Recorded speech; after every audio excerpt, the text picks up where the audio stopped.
What is good, everybody? Hope you are having a great Monday for you. Vish Kumaran is going to join me shortly. We are going to talk top 5 training camp storylines. I have been in the lab. I have been researching. I have them arranged. Most important to least important. Going to be a lot of fun. Thanks for hopping in.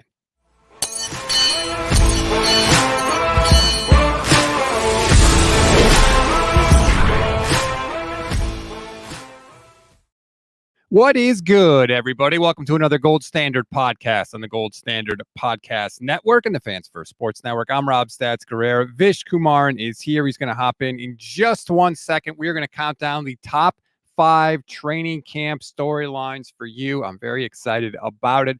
Before we get started, I just want to remind everybody, please rate, review, follow the Gold Standard Podcast Network, like and subscribe. Wherever you get your audio podcast, leave us a 5-star rating and a review, and we will read it on the show. All right. Without further ado, let's welcome in Mr. Vish Kumaran. What's up, Vish?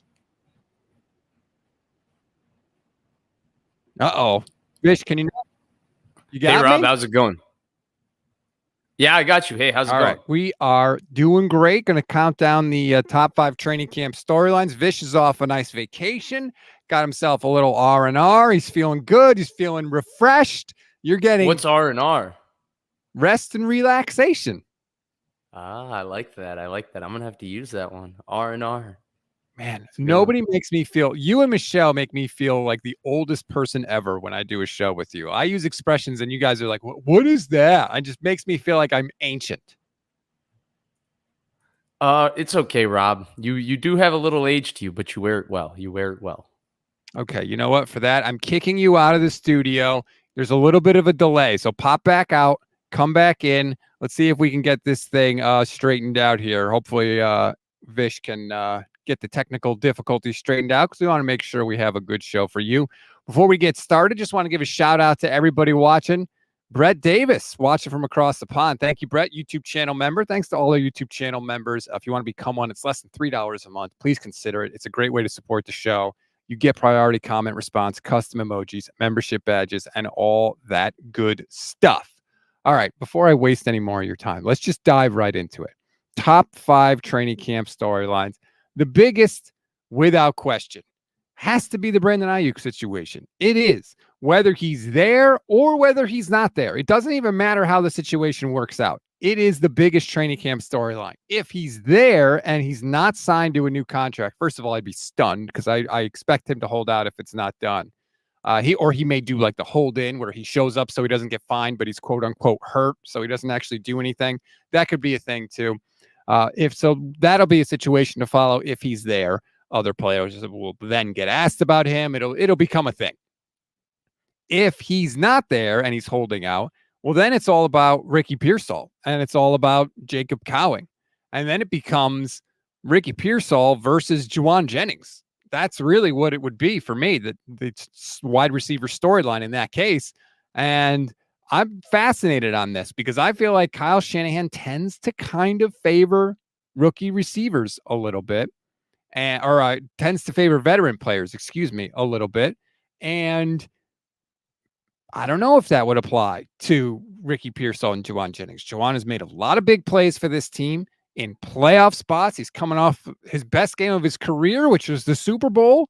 So, that does inspire some loyalty. But they drafted Ricky Pearsall in the first round. They obviously like his talent. And, Chris Sims used to talk about this a lot on Pro Football Talk. He would talk about it in terms of quarterbacks. Like when you have a veteran guy on the team and then they draft a rookie and they're both in camp working out, they're in practice working out. Chris would talk about how, like, a lot of times players will see the rookie that comes in and he's just ripping the ball left, right, and center. He's running around. You see the raw physical ability. And a lot of the players are like, damn, maybe we should play that guy. Well, it's going to be the same thing with wide receivers. Look, Juwan Jennings has made a ton of big plays, but he was drafted where he was drafted for a reason. He was a 7th-round pick for a reason, okay? Pearsall is going to get in there. He runs much faster than Juwan Jennings. I think he has much better hands than Juwan Jennings. I know Juwan has made big catches, but Ricky Pearsall has made some incredible catches in college so far as well.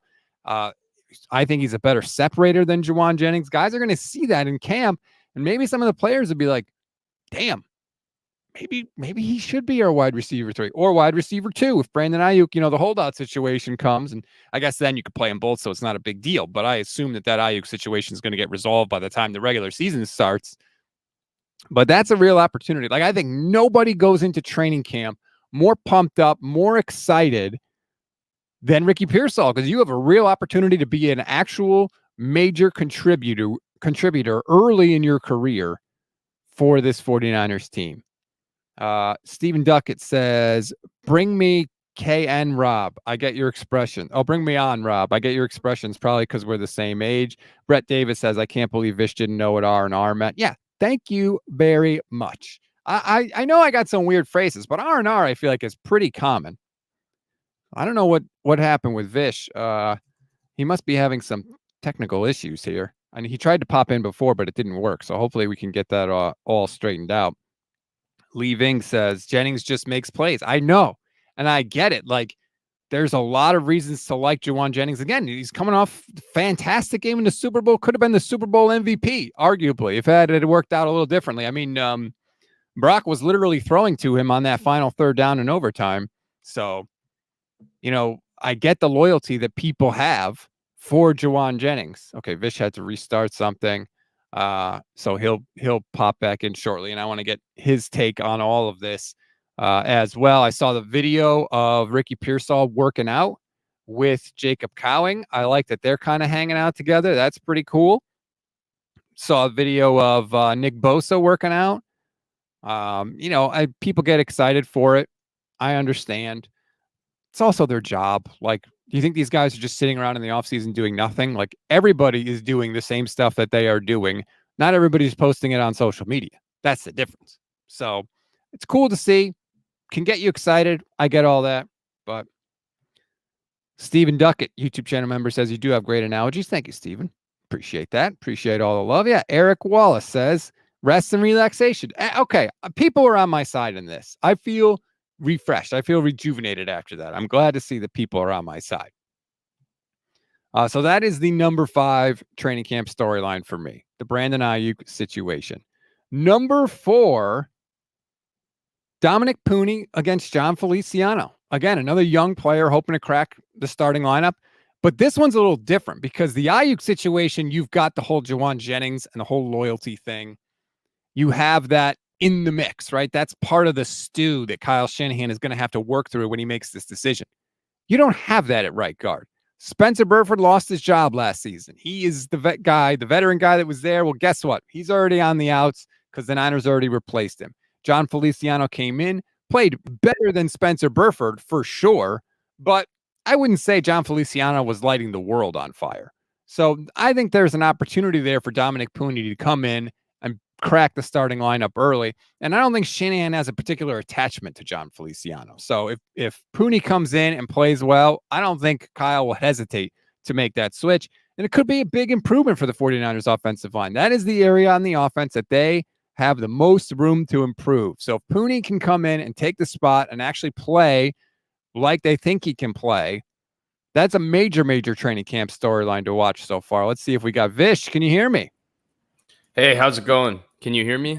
Yeah, there we go. All right. Glad to have you back. So you missed the first top training camp storyline, which, of course, was Brandon Aiyuk. Whether he's there, whether he's not there, I think that's the number 1 training camp storyline. If he's holding out, then it becomes about Ricky Pearsall, obviously, and the whole Pearsall versus Jennings thing, which I really do think that Pearsall could take Jennings' spot. It'd be tough, but I think he can do it. So I think they would be used in different ways. I don't think Pearsall and Jennings have overlapping skill sets. I think Pearsall would be used in the case that they want to open up their offense and when they want to go 3 receivers to throw the football. I think Jennings would be used when they want to be in their 3 receivers to run the football and play action, which is their normal offense. So I think Pearsall could cut into Jennings' snaps without taking his role, if that necessarily makes sense. In regard to the Brandon Aiyuk thing, I have a different way of looking at it. It's also my number 1 storyline, but I figured you would go with the is he there, is he not there? So I'm going to go with the second part of the question. I'm going to do it with the assumption that he's going to be a 49er in 2024, which I think we all have a strong inclination is going to be the case, whether he has a long-term contract or not. I'm going to go with how is that going to affect his season? The most underrated thing, I've mentioned it every time you and I do a show, for me in this conversation, is Brandon Aiyuk the last 2 off seasons has been a full participant from day one, snap one of the off season. And he's constantly been one of the most heralded players for his performance from day one, snap one in both of these off seasons. And we've seen how that has impacted him having 2 excellent seasons back to back. I think that with this team often, guys who show up, practice, and follow all the steps of the offseason, those are the guys that tend to emerge. Something we notice for guys who tend to be stars on this team is the more and more they become stars, the less and less they start to participate in these facilities. And that's when we start to notice, hey, they're not the same players on these football teams before they got the contract than after they got the contract. To me, a lot of that has to do with the fact that other than the Christian McCaffreys, the Debos, the Kittles, these guys, Kittle gets hurt in the offseason. Debo doesn't show up for half the offseason. This has happened the last couple of years. So in regard to Brandon Aiyuk, the detail I'm most worried about isn't, okay, is Brandon Aiyuk going to show up? Is he not going to show up? Because I think eventually this is something that's going to get done. My question is, okay, given all the time that he's going to miss this offseason holding out for this contract, how does that affect his performance? And to me, it's very important when we're talking about route running and timing. I know Purdy missed a lot of the offseason last year, but Brandon Aiyuk and Purdy have to have the same page, be on the same page, and be on the same chemistry. There's a reason Brady took Welker and Edelman to Montana every year to throw with them, or Idaho, or wherever they did. And those guys had the best chemistry in the NFL, and they still spent off seasons building it up. Aiyuk is a guy that wins with his routes. The timing has to be exact. The chemistry has to be perfect with the quarterback. And if he's not on the same page, regardless of how good he is, other guys will get snaps over him. And that's a very interesting conversation when you throw Ricky Pearsall in there as well. To me, Pearsall is not a guy that can just cut into Jennings' snaps. If the timing is off with Brandon Aiyuk because he's missed too much of this offseason, I wouldn't be surprised if this is another Trent Sherfield, Brandon Aiyuk situation, even though I think Brandon Aiyuk by far is the most talented, gifted wide receiver on the 49ers. It's an interesting thought. Then you'd have Pearsall cutting into BA's snaps. You'd have Jawan Jennings getting his 33 targets that he got last year. It'll be interesting, but clearly I think that is the biggest storyline going into 49ers training camp. The second one that I talked about was Dominick Puni. You know, with Jennings, there's a lot of, hey, Pearsall is more physically talented, but Jennings has built up some equity with the team. He's made a lot of big plays for this team. He's coming off an incredible playoff run, an incredible Super Bowl. With John Feliciano in the right guard spot, there's none of that. Kyle Shanahan has no loyalty to John Feliciano. If Puni comes in and looks good, he's going to start. I disagree. Why? When we're talking about, to me, a guard whose 2 main questions are lower body strength and pad level, when it comes to the NFL's like NFL, I don't look at that guy and say, I think he's going to start day 1, week 1. I think that's really hard to do at guard in the NFL. I think that's why Burford the last 2 years got beaten out by John Feliciano, who came off the streets. Burford is more talented to me than John Feliciano, but Feliciano has played more. He's more steady. He's stronger, and he just plays more confident with better technique. My projection is the same thing for Dominick Puni. I don't look at a 3rd-round guard who I question his ability to anchor and his lower body strength and think, oh, that's the guy that will start day 1, week 1. I think this is a guy that's going to have to put on strength. I actually think this is a guy that's going to maybe struggle a little bit more this offseason, like the Aaron Banks syndrome, if that makes sense. And I know we have completely opposite takes, but to me, this is still a big training camp storyline, because I think this is a guy that will be a long-term starter for the 49ers. I just don't think it will be this year. That's my take. But we'll see how this offseason goes for him. Yeah, we might be in a situation, where he's looking great, and I'm eating a ton of crow for this take. But that's how I look at him right now versus the Puni Feliciano take. Well, that's one thing I'm certainly hoping for. Anytime Vish has to eat crow, I'm here for it. By the way, the chat was universal.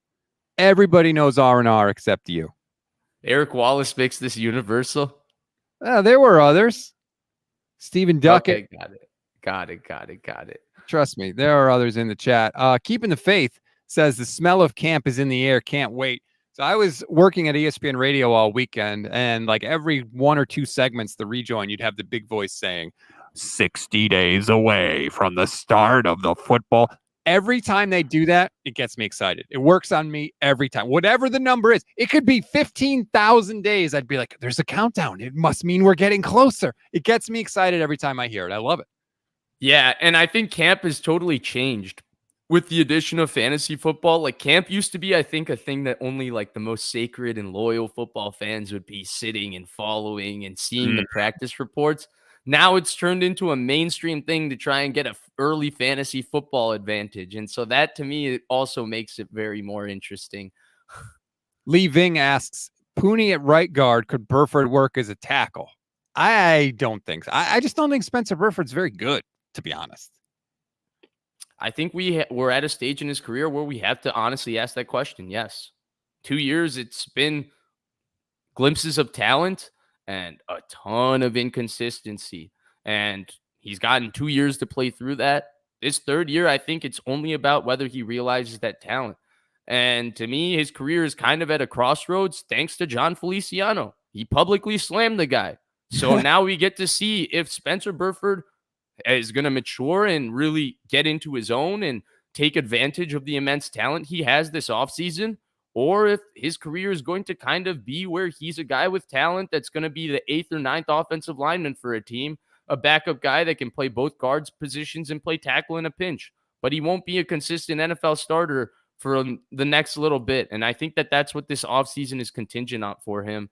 And to me, it's very interesting. My next training camp storyline, number 3, Isaac Guerendo versus Elijah Mitchell. I thought Elijah Mitchell was lucky to be on the team last year. Frankly, I don't think he did anything this year that made me think his roster spot is any more secure. The Niners went out and drafted another running back again and then picked up Cody Schrader in the undrafted free agent class.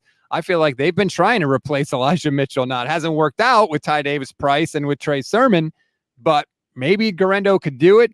He's a physical freak. Again, runs a 4.33 40-yard dash at 240 pounds. He's a monster. Can he surpass Elijah Mitchell? I don't know, but I definitely think it's possible. Are you ranking these storylines based on like their importance? I'm ranking them based on my interest in them. Your interest in them? You're more interested in Isaac Guerendo versus Elijah Mitchell over Devondre Campbell versus D. Winters and Jalen Graham and their improvement? No, I'm going most interesting to least interesting. Yeah, so you're more interested in Isaac Guerendo than that? 1,000%. Dude, I can't evaluate linebacker play. Give me a break. I don't know how are you going to evaluate them during camp anyway? Well, Guerendo versus Mitchell, they're not getting hit. They're not going to the ground. I'm including like preseason, like preseason games and stuff when we'll actually get to see Guerendo on the field.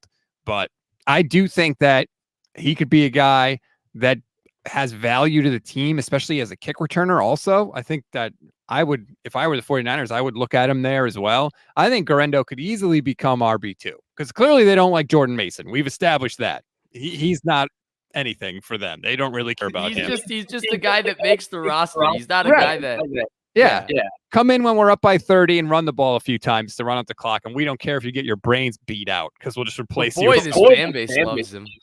Oh, Grant. That's Grant, right? He always mentions his yards per carry every time he says his name. Is that where that love comes from? Oh, 1,000%. Well, he's such a good influencer because there's a ton of people beyond him that are there. Jan says Guerendo looks soft and not hungry.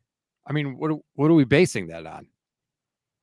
Like, really? Like, what are we actually basing that on? Minicamp?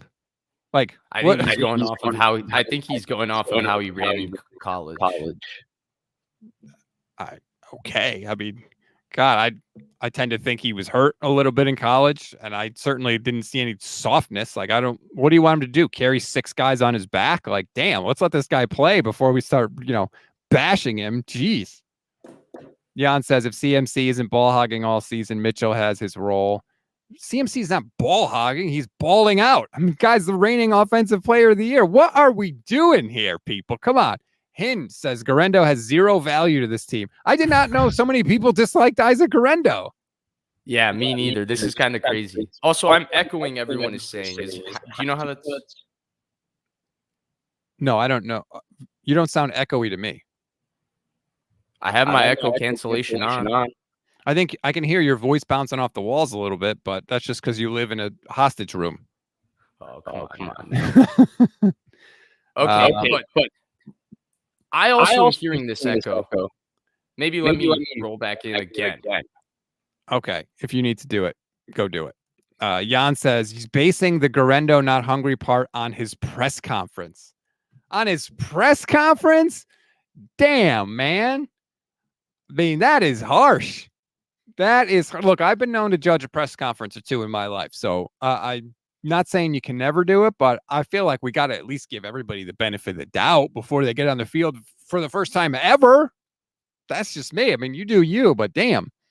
Yeah, other people are saying there's an echo when Vish talks. Well, I don't know why I'm not hearing it. Let's try it again. Vish. Hey, how's it going? Hey, you sound good to me again. Does anybody else let us know if you hear the echo in the chat, everybody? Yeah, I think the echo is gone. Good. No, never mind. I hear it. That is so, I don't know why I wouldn't hear it then. That's weird. I have no idea why there would be. Yeah, let's just continue. We don't have too much time, and we got to talk Guerendo Mitchell. Well, don't say it like that. Anyway, people hate Isaac Guerendo. Then he'll have a kick return for a touchdown in a preseason game, and everybody will love him again. All right. I'm intrigued by that skill set in one way that I'll put out there. I'm not as anti Isaac Guerendo as the chat. Let me say I'm more intrigued in Isaac Guerendo. But I think the argument is that this is a guy that takes a lot of time to build up. And when you're thinking of a one-cut runner, you're thinking of guys that are decisive, hit the hole quickly, and are just gone. And I think that's what people are wondering with Guerendo. And skill set-wise, to me, the comp that I was thinking of a similar guy in this type of offense, a guy that I truly don't think has been very good in the NFL, is A.J. Dillon. And I don't think that really works with this, not the same skill set, but a similar thing to Guerendo where he takes time to build up in terms of his speed. I think that that's really the question that people are asking when they say they don't like Guerendo. I don't think that that's a fair description, or using Dillon's career as a fair way to say that he's not working. But I guess that would be the devil's advocate to your point on, I think, why people are low on Guerendo. Do you have any, I guess, counter for why you're higher on Guerendo versus that? Because I feel like there is a lot with that. And I think Guerendo seems to be a guy that's been universally written off already for reasons I don't understand. So I'd love for you to elaborate. A.J. Dillon ran a 4.53. Guerendo ran a 4.33. So it's not exactly, I mean, that's a big difference when it comes to speed. I do think people question Guerendo's vision. I talked to Thor Nystrom, who at the time was working for Fantasy Pros. I know he got a new gig now. Shout out to Thor. Thor's question about him was like his vision, I think. And it was like, if he has all these physical skills, why hasn't he balled out against the lesser competition in college? So that's a fair criticism, the vision thing. Maybe Shanahan can help with that. Maybe Bobby Turner can help with that. I don't know. But I'm excited when you've got somebody with that rare of a combination. We all went crazy over Jonathan Taylor when he came out and eventually went to the Colts. He's faster than Jonathan Taylor. So I just want to see it. I'm not saying he's going to be a Hall of Famer, but if you're talking about preseason and training camp storylines and things I want to see, yeah, I want to see his ass out on the field. And by the way, my point doesn't even translate into the numbers. I only saw that on the film because I just looked up his 10-yard split versus A.J. Dillon. He's 1.55 seconds, and A.J. Dillon was 1.64. So he's considerably faster, to your point. And I think that makes total sense, and we will see him on the field. And like you said, Mitchell is a guy that's consistently gotten hurt, and he's not been reliable due to that. And I think when you add those things together, it does give Guerendo a very good opportunity. So I think Guerendo, I hope he does it, to be honest. I'm kind of over Elijah Mitchell, frankly. I'm still a little pissed at him because he didn't go out of bounds against the Cowboys at the end of that game when they should have run out the clock, but he went out of bounds, and Cowboys ended up getting another possession. It was just like, dude, just go out of bounds. Anyway, training camp storyline number 4. What happens at safety? What is going on with the safeties of this team? Tashawn Gibson was there last year. He's a free agent. Oh, by the way, he just got popped for PEDs, which I saw his statement. He gave the classic, well, I took a supplement and I was in no way trying to boost my performance. I thought it was totally cool, which is the lamest explanation of all time. You can take any substance to the teams and they can test it for you before you ever put it in your body. And as an NFL player, they don't care about the excuses. If it's in your body, it is your fault if you fail the test. So there's no excuse for any NFL player to fail a test because you can test every single thing you put in your body beforehand. So whatever. He's suspended. He's also a free agent. Hufanga's coming off the ACL. He gave out some vibes that he might not be back ready to go until week 1. So what is going to happen at safety, Vish? It's going to be Jair Brown and Malik Mustafa? Yeah, I think it's going to be Jair Brown and Talanoa Hufanga. But I do think it's an interesting conversation because, like I said, to me, Brown and Hufanga have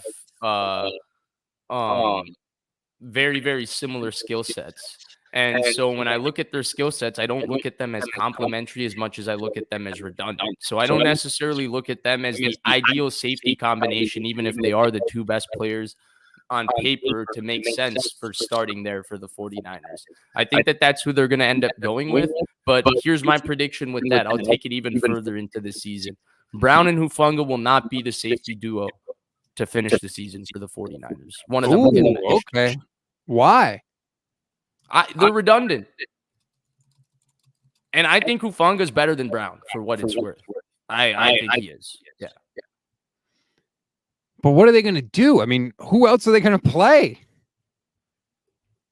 That's the interesting thing. I think that there will be a veteran safety that'll come back into this conversation, whether it's Gibson again. Could it be Justin Simmons? There's another one. There we go. Is anybody going to sign Justin Simmons? Damn. I don't get it. Is he hurt? He's an all-pro. I don't think he's hurt. I don't know what the combination is going to be. I would love to see Jair Brown and Talanoa Hufanga out there, frankly. Both guys seem to have a nose for the ball. I know they might give up some plays, but I'd be willing to sacrifice it, to be honest with you, because I've seen the other combination in Jaquiski Tart and Jimmy Ward, who never gave up big plays, but never made any plays either. So I would be willing to live with a couple big plays to have two ball hawks out there at safety. Plus, I like the way Hufanga can be physical around the line of scrimmage as well. I'd be interested to see. I literally have no idea what they are going to do at safety. It's like the position I have the least feel for out of any on the team.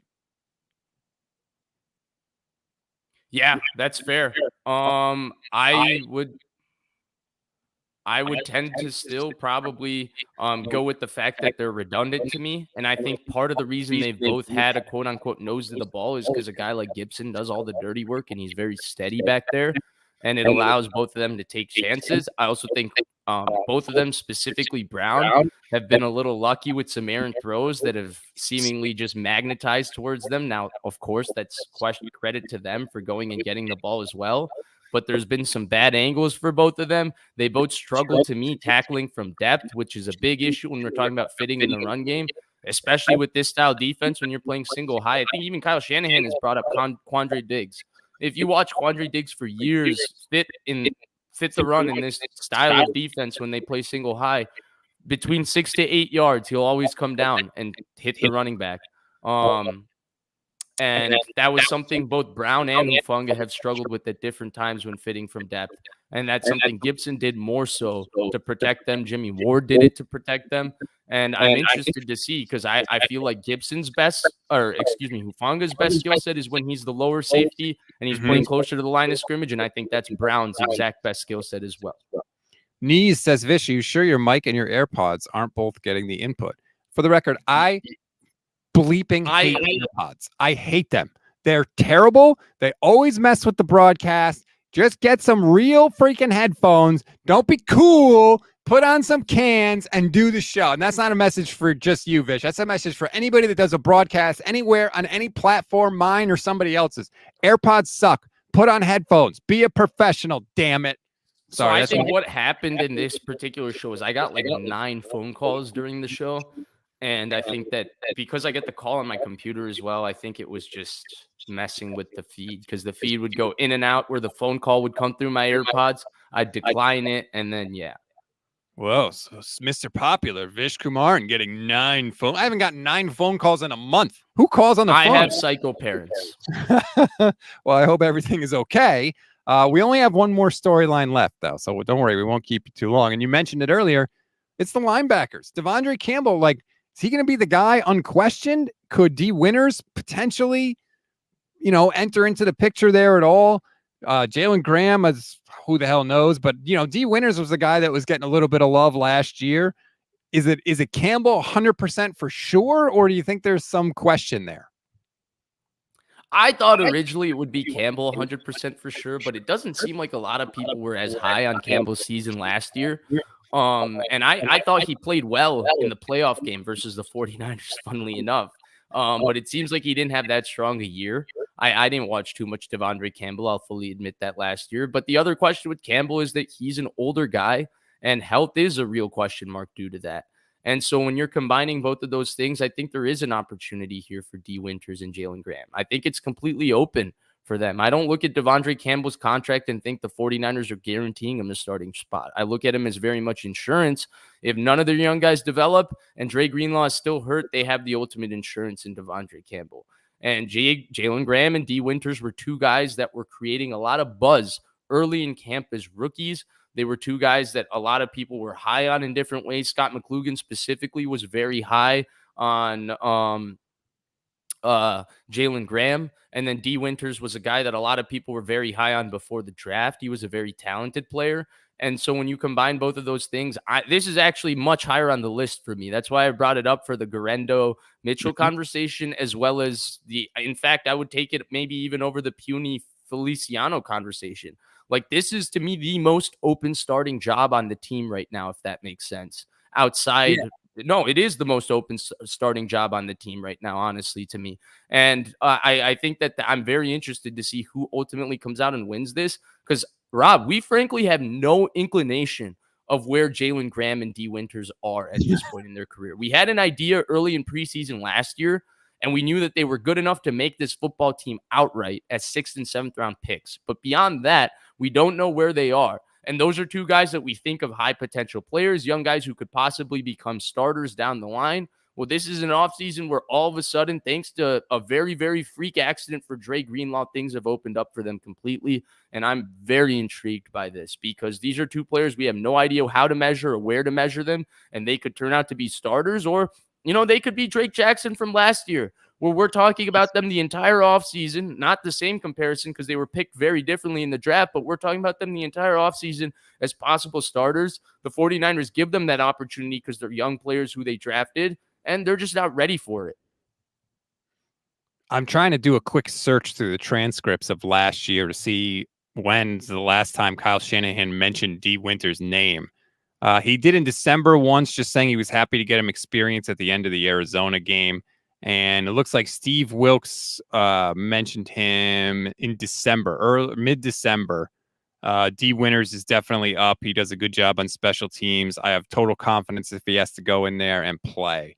But that's pretty much it. So no inclination from the transcripts where they stand. I agree. It'd be nice if one of them hit. Hines says Kyle loves washed vets. Logan Ryan last season, now Devondre Campbell. Kyle loves guys that have played a lot. Like Gibson's another guy that falls into this. Guys that have played a lot, that are cheap, that are steady. He always backs those guys. I mean, for me, I feel like at this point it's frustrating for people to even mention it, because I got pushback when I said Logan Ryan will start over Jair Brown in the football game versus the Lions. And then I got pushback when I said, based on 2 snaps in the NFC Championship game, that Logan Ryan will start at nickel in the Super Bowl. Some of this stuff is very obvious. They're looking for guys that do their job, not guys who are the most talented at doing their job. They're looking for that as secondary. They want guys to execute their scheme and their plan first. And guys like Logan Ryan, who've played a lot of football, tend to do that in a more cerebral and consistent way over younger players who are more athletically gifted. And they tend to always go with IQ over athletic gifts. But it's weird to me that they'll be cool if a guy is in the right spot but fails to make the play. But if a guy is in the wrong spot but makes a play, they don't seem to care. And I get it. You want to be able to depend on guys in the right spot, but you still have to be able to make a play when you get the opportunity. For sure. But I feel like, Rob, that statement contradicts itself as you say it, because you have to look at the consistency of what is actually going to happen, right? The probability of a football play turning out, there's some flukes that can happen. It's like when we're talking about quarterbacks in practice, right? A quarterback can go 10 for 10 in practice without throwing the ball to the right spot once. And if you don't feel like he's throwing the ball to the right spot, even if he goes 10 for 10, you can't feel confident that in a game that's going to work, because every time he's throwing it to the wrong spot and getting a completion, you're looking at that as a probabilistically unlikely outcome in the first place. And I think that's why, hey, if the guy does the right thing and doesn't make the play, 7 times out of 10, he's likely to make the play. That's a random probability, but 7 times out of 10, that play is going to turn out okay for us because he did the right thing, or 6 times out of 10. But if the guy does the wrong thing and makes the play, that's a 1 out of 10 type opportunity or probabilistic outcome. I think that's how they look at it. I don't know that that's necessarily correct, because I agree with you. Sometimes they're lacking a little bit of ingenuity and a little bit of playmaking. Sometimes they look a little too scheme dependent and robotic, where they could use someone to do something beyond the schematics, whether it's on defense to make a play or on offense to make a play. Of course, they have those players that tend to do that in a Debo or a McCaffrey, and occasionally a Bosa does it as well, or not occasionally, many times a Bosa does it on defense. But I think that's their mindset when it comes to vets versus rookies. And I think it's very clear at this point through 7 years that they're consistent with that one. Lee brings up a good point, though. Lee Vink says, then the vet takes the rookie's reps and the rookie isn't ready when it matters. Like Kyle open it up, though. They do give the rookie that one full off season when he's the guy, right? They gave Drake Jackson one full off season without competition. They gave Hufanga one full off season without competition. They're giving it to Jair Brown now. You learn by screwing stuff up in the game and then fixing it, man. That's how everybody learns. They would disagree with you. That's Look at how many players have gotten better in practice for them. And then you know what? What they get to do? They got to play in the games. Human beings learn by performing, failing, or succeeding, and then trying again. That is how the human brain but that happens in practice too. I don't think that simply saying that, they're not doing it. They have to show something in practice to get onto the game. Come on, Rob.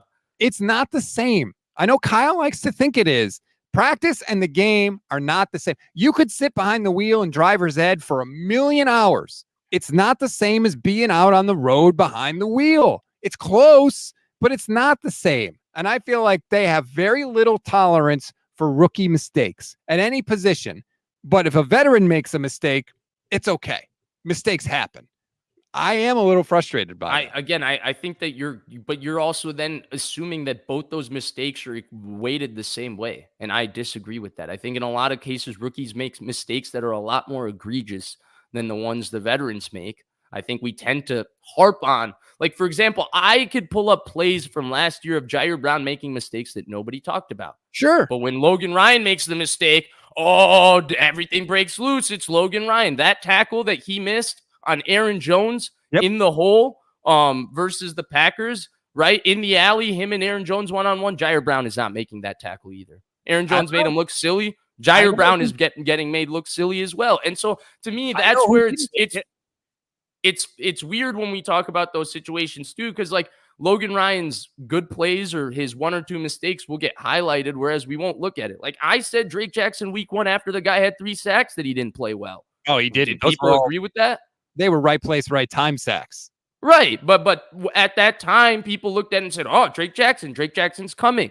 So the way we talk about young players and perceive them playing well and perceive when they get good stats is also different versus older players. So it goes both ways. We tend to harp on the mistakes maybe a bit more, but I also don't think the mistakes are equated equally. Like I think there's more egregious mistakes from a Jair Brown than there were from a Logan Ryan last year in terms of mental mistakes, for sure. Right. But you know what? Also, I know what Logan Ryan is. I don't know what Jair Brown can be. Maybe if Jair Brown makes a couple mistakes, he can learn from them and then become a much better player than Logan Ryan. But you're trying to win the Super Bowl, right? Like that's where this is somewhat counterintuitive, because it's like the Warriors thing of, do you develop players on the time, or do you need players to go, you need them to go do what they need to do when you need them to do it? And I think the Niners have actually done an excellent job of balancing that, in all honesty. Like, I don't think this is a conversation that the Niners are bad at this at all. They've been amazing at this. How many veteran players have they replaced with decent starters who they have drafted? So many over the course of time. They've been paying their stars consistently and letting Jimmy Ward walk and replacing him with the Talanoa Hufanga. letting Tayshaun Gibson walk and now replacing him with Jair Brown, letting, corners walk and replacing him with the Demo Lenore, replacing him with all of these guys. This is something that they have done exceptionally well, which is develop players and give them the same opportunities. And if they don't take that opportunity, replace them with veterans. Like, this is something they have done. What did they do with Hufanga? Do you remember? They took Jaquiski Tart off the field during real games, and they put Hufanga in there. They played 3 safeties. Or whatever. They got Hufanga experience on the field. Sometimes they took Tart off. He earned it. Like, why is that not a conversation that these rookies aren't good enough to play? That comes back to the Drake Jackson thing. I don't think they didn't develop Drake Jackson. He wasn't good enough. Like, when we watched week 1, when he was having his best game, I said immediately, this guy had 3 sacks, and I was like, he's a year away. I'm not saying every rookie the 49ers have drafted would be a good player if they played, but I just think that I think the way it works is if you make a mistake as a rookie, Kyle's like, oh, trying to win a Super Bowl, we'll just stash you on the bench. Like Jair Brown, right? He probably made some mistakes in the Super Bowl, coverage mistakes. I would bet all the money in my pockets that he did. But you know what else he did? He gave the 49ers a chance to take control of that game on the first possession of the third quarter. Whether you want to say he wasn't in the right spot, whatever, he picked off Mahomes. And if the Niners score a touchdown there, we may be talking about championship in San Francisco. So, I agree. That was the biggest turning point in the game. But here's the difference. And you can disagree with it, which you will. But I think the 49ers look at this as, you look at it as Jair Brown made that play. I think the 49ers look at that particular play Jair Brown made and said any safety in the league can do that. He threw an errant throw right to him. And whether that's true or not, that's why that's the mindset on Jair Brown. Now, you can say, Vish, that's wrong. Not everybody makes the play. I saw Jaquiski Tart and Jimmy Ward make the plays for years. I know you're going to say that. That's fine. I'm not saying that he can or can't make the play. But if you're asking the question of why the rookie doesn't get a longer leash, it's because that play in their head is not that impressive. That's all it is in my head. Well, if you hand wave away all the good plays and only count their mistakes, it's pretty easy to keep a guy on the bench. I'm saying if that's what they think, I don't know if that's the right way to think about it. That's what I'm saying. That's fine, but I'm pointing to their years of success doing exactly this. That's where I disagree with your evaluation of this. They were right to bench Sam Womack in practice and play Diamador Lenore. They did that. That was based on practice. Diamador Lenore since then has been one of the most consistent players on this defense, playing nickel and playing outside. He started 30 straight games? And so you're saying when Diamador Lenore got the chance to go out on the field and play, that he developed and got better? How did he get that opportunity, Rob? How did he get the opportunity to play in the first place? The guy in front of him stunk. No. How did he beat him out? He didn't beat him out in a game. Where did they say he beat him out, Rob? Kyle Shanahan said this. The guy Sam Womack started week 1 in the monsoon versus he started he didn't start the full preseason. I think he had 3 picks in the preseason, and he started week 1 in the monsoon versus the Bears. Why did Diamador Lenore start at nickel week 2? I am assuming you want me to say practice. Yes. I'm not saying practice doesn't matter at all, but what I'm saying is you can't just judge everything on practice and say that the games don't matter or not give these guys a chance to play in the games. They're giving them a chance to play in the games based on how they perform in practice in the first place. Like, to me, that makes total sense. You're saying give them a chance even if they suck in practice because practice is fake driving. But you drive in a curated situation with an instructor to practice driving before you drive alone. You only drive alone with your license if you prove that you can drive in the setting with an adult. Similarly, they only give you the opportunity to prove that you can do something on the field if you show that initial thing in practice first. You have to play mistake-free in practice first. You brought up the Hufanga example. Hufanga got on the field as a third safety because he proved in practice that he deserved to get on the field. Yeah, and do you think that Hufanga made no mistakes when he was out on the field during games? No, I'm sure he made some, but they let him make those mistakes. And by the way, the driver's ed analogy wasn't great because you don't have to go to driver's ed to get your license. You could just go take the test, and if you pass it, you pass it. I think we were going through the general, I assumed you were going through the general stage for a 15-year-old or a 16-year-old as well. But then with that, I disagree on that. I think that the mistakes that he made weren't egregious enough to bench him. And that's where I think that you are encompassing all mistakes into one vocabulary term here and saying they're all equal. And I think there's a nuance to that. Like, I think if Hufanga made some of the mistakes Brown made, then in a situation that they had to start Hufanga, they would be very hesitant, right? That's why with Ambry Thomas, they played Dante Johnson, and they were a little back and forth with his injury during the playoffs. That was never the case for Hufanga because he wasn't making as egregious mistakes as what Brown made. And if Brown didn't make those mistakes, then do you think realistically a third-round pick versus a guy they signed off of a cruise in Disney World is really a question before a playoff game? Like, you guys are crazy if you think that they would compare those two guys if Brown had shown in practice that he was consistent and ready to do the job.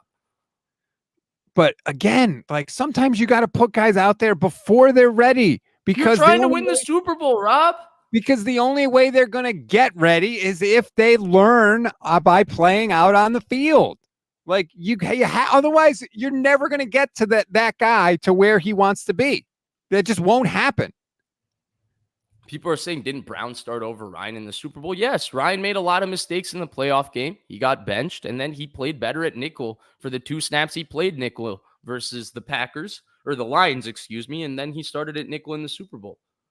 I also have to go, Rob. My bad. We're a little bit over. I have to head out somewhere. Shocking. You and me went overtime. All right, Vish. Thanks very much for hopping in. I appreciate it. We'll do it again next week. Yeah, this was a great conversation. This has to continue. Thank you, everyone. See you, Rob. Yeah.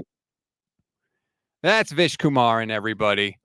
We appreciate it. I always like the arguments with Vish. He always makes me think about things in a new way. Look, I'm not saying practice doesn't count at all. Of course it does. Yes, practice counts. But I also think the way human beings learn is by getting in the moment, doing something, studying the film, adapting, and getting to try again. And not just in a controlled environment in practice, in the uncontrolled environment of the actual games. And I fully agree that you might have to live with some mistakes. 100% I agree with that. But you also got to develop these guys. And you can't just use the excuse of, oh, well, we're trying to win a Super Bowl. We're trying to win a Super Bowl. If you say that, then maybe Jair Brown doesn't play, and he made the most impactful defensive play of the Super Bowl. So, like, I don't know. I would like to see maybe a little more faith in some of the guys that they've drafted, a little less faith in a guy you plucked off cruise ship in the middle of the ocean. That's just me. Where do you come down on it? If you think Vish was right, chime in. He definitely used my driver's ed analogy against me pretty well, not going to lie. But those are the top 5 training camp storylines, by the way. It was, if you want me to recap them real quick, is the Brandon Aiyuk situation, Dominick Puni trying to get in the starting lineup, Isaac Guerendo versus Elijah Mitchell, what happens at safety, and, of course, the linebacker conversation with Devondre Campbell or D. Winters and or Jalen Graham. Didn't really expect to get into a safety argument, but that's why we like Vish on the show, because you never know where the conversation is going to go. Brett Davis says, do you develop a player in the Super Bowl? I know what Logan Ryan is. Like, is he that spectacular? Do you think the ancient bones of Logan Ryan are going to be better than the guy that you invested a 3rd-round pick in who played okay for you, but did make some big plays when he was in there? I go Brown in that situation. Sorry, like, I don't have faith on these washed up guys at the end of at the end of their careers. And by the way, the Tashawn Gibson, like, oh, I didn't know what I was taking. I didn't know how this got in my body. Like, that is what's more likely, that happened, or a guy that's at the very end of his career was like, hey, why don't I take this? I got nothing to lose. I could earn a little more money before I hang it up for good. Not saying. Just saying. Keeping the Faith says TE2 is also worth noting. True, although I think the Logan Thomas thing kind of makes that a little less sexy. I think it kind of tells you how they feel about Cam Latu, to be honest with you. So I didn't put it in my top 5, but that's definitely on the list, to be fair. Chillmatic says, stats, heard you on the radio. Great show, and I couldn't root for 2 teams in the same sport. I became loyal to the team. Yeah, thank you, Chill. I was hosting with Tanisha Baptiste, who claimed to be a Yankees fan and a Braves fan, which I had absolutely no tolerance for. To me, you cannot be a fan of 2 teams. You must pick one. And so I gave her a lot of crap for that, and we took some calls on it. It was a fun conversation. But anyway, thank you. I appreciate the support. I appreciate everybody that happened to share any part of their weekend with me on ESPN Radio. All right, that's going to do it for this edition of the show. Thank you, everybody. Please rate, review, and follow the Gold Standard Podcast Network wherever you get your audio podcasts. Like and subscribe to the YouTube channel as well. I always appreciate the support. We are getting through it. We are basically 2 weeks away from the start of training camp, just 2 little weeks away, and then we'll be right back in the thick of it, in the season, press conferences, practices, things to react to, things happening. So please, please, please don't go anywhere. Like and subscribe, like I said. And Jason and Steph will be back tomorrow for Bully Ball, 11:15 a.m. Pacific time. Enjoy the rest of your night, everybody.